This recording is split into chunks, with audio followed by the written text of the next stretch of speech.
Sitaki kuamini kwamba Kitima hawafahamu majina viongozi wa serikali, na sisi tunajua kwamba itifaki maana yake ni highly formalized procedure au ni utaratibu uliopangwa kwenye kiwango cha juu, na unapofanya recognition ya viongozi kwenye itifaki lazima uwataje kwa majina yao na kwa vyeo vyao. Lakini alichokuwa nakifanya Kitima, ile ilikuwa ni dharau dhidi ya viongozi wa Jamhuri ya Muungano wa Tanzania first. Lakini second, kwenye itifaki ni kwamba anayeanza kutajwa siku zote anakuwa ni kiongozi wa juu wa nchi. Wanapokusanyika viongozi wa nchi, kama ni rais, kama ni makamu wa rais, waziri mkuu, spika wa bunge, basi anayeanza kutajwa na kutambulishwa kwa majina yake na cheo chake kwa ukamilifu wake ni rais wa Jamhuri ya Muungano wa Tanzania.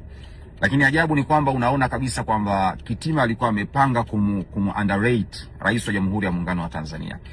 Kwa hiyo kama ni mpango ulikuwa ni kumpoka au kumnyang'anya ile hadhi yake na heshima yake ya urais aliyokuwa nao. Kwa watu ambao ni watafiti wa mambo na wanadadisi mambo, watakuwa wanajua kabisa kwamba Kitima alikuwa amepanga kulitumia jukwaa lile kumbagaza rais wa Jamhuri ya Muungano wa Tanzania, which is very bad, kitu ambacho ni kibaya sana.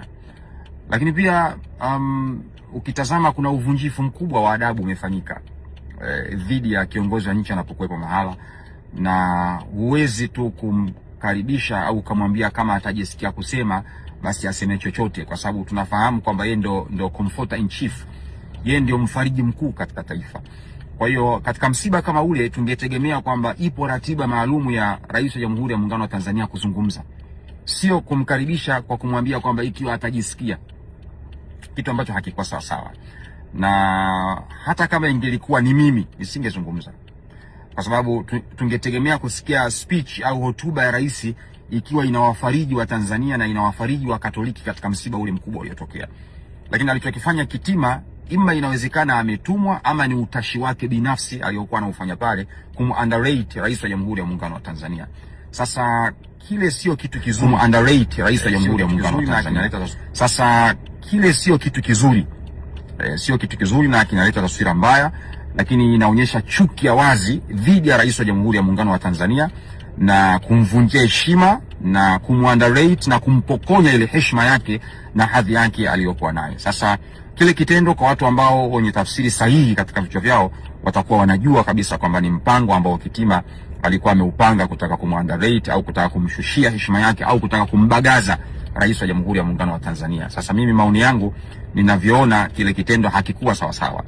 Rais anapokuwepo inatakiwa apewe hadhi yake na heshima yake, na amekwenda kwa heshima ya Polycarp Kardinali Pengo kwa kazi yake na mchango wake mkubwa aliotoa kwenye nchi hii.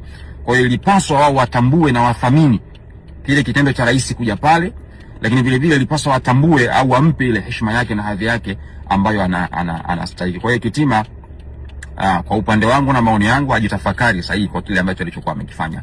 Kile sio kitendo cha sawa sawa, na huwezi kumfanyia vile rais wa Jamhuri ya Muungano wa Tanzania, ukamunderrate, ukamdogosha, ukataka kumpoka cheo chake, heshima yake na hadhi yake, kisha ukawa unaongea kwa dharau na kibei, ukawa unafanya recognition kwa viongozi bila kuwataja majina, kitu ambacho hakikuwa cha sawa sawa.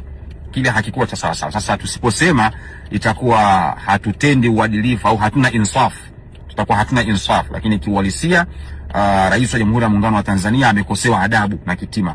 Sisemi kuwa ametumwa afanye vile. Inawezekana pengine Kitima ni utovu wake tu wa adabu na nidhamu aliyokuwa nao dhidi ya rais wa Jamhuri ya Muungano wa Tanzania. Kwa hiyo haya ni maoni yangu na kila mmoja anaweza akawa na mtazamo wake katika hilo, lakini kwa uoni wangu nilivyoona, alikuwa amepanga kumunderrate rais wa Jamhuri ya Muungano wa Tanzania.